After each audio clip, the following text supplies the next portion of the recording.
Bit by bit, our world is changing. 3 weeks ago, life seemed normal. Now I, for one, because of my age, I'm grounded. I'm in lockdown. And that means my 4 dogs are in lockdown as well. This isn't so bad for me, but for some people it's very difficult. And it's not so much about teaching the old dogs new tricks, but I think it's more about teaching us humans new tricks. And it doesn't even mean the older humans.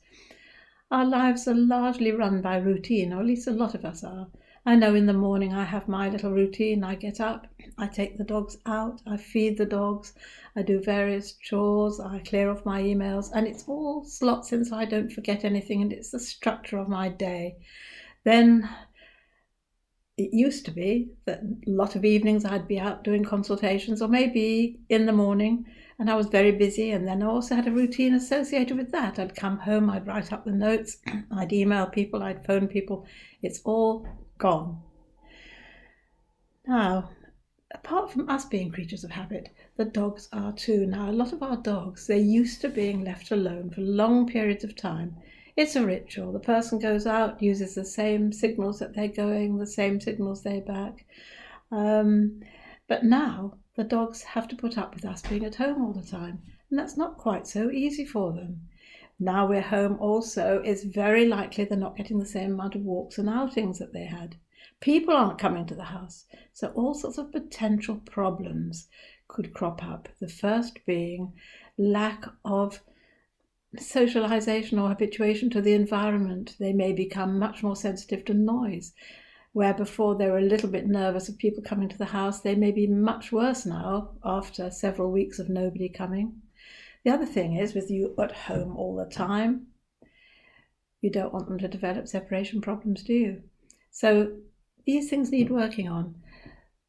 I would say that every time you go out of a door, or certainly out into the garden, don't always let the dog follow you. Shut doors behind you sometimes. Keep using the same little rituals sometimes, and separate yourself from the dogs for a certain length of time. It's going to be difficult. Then the other thing is enrichment. Because they aren't going out so much, they haven't got so much variety, we are going to have to replace that. And that largely means finding different ways of feeding them, and that can be scattering food, putting food in different objects, kongs, using rubbish to put food in. It can mean lots of hunting type of games, which is great, but a lot of people think, oh, can I really be bothered to do all that? I mean, that is the truth of the matter. And the other thing I know is people are quite resistant, some people, because of the amount of mess that they're going to have to clear up. And it's a huge break from the routine where you just get the dog's food, put the bowl down, and that's that. So that is where I think we've got a lot of work to do. But it's a dream. I bet nearly everybody says, if only I had time, I'd be doing this. And now we've got the time, we're not doing it. I can remember I used to say when I was younger, I need a spell in prison because that's the only way I can be given time to do a learning course on something without any interruption. But now I've got the time, I don't know what to do with it. And I think possibly a lot of people are about the same.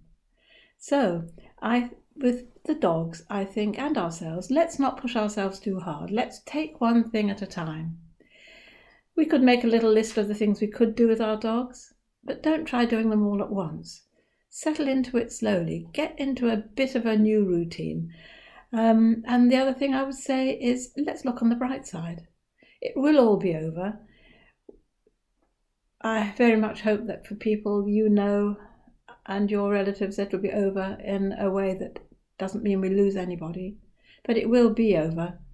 And then we need to get back into our old routines again.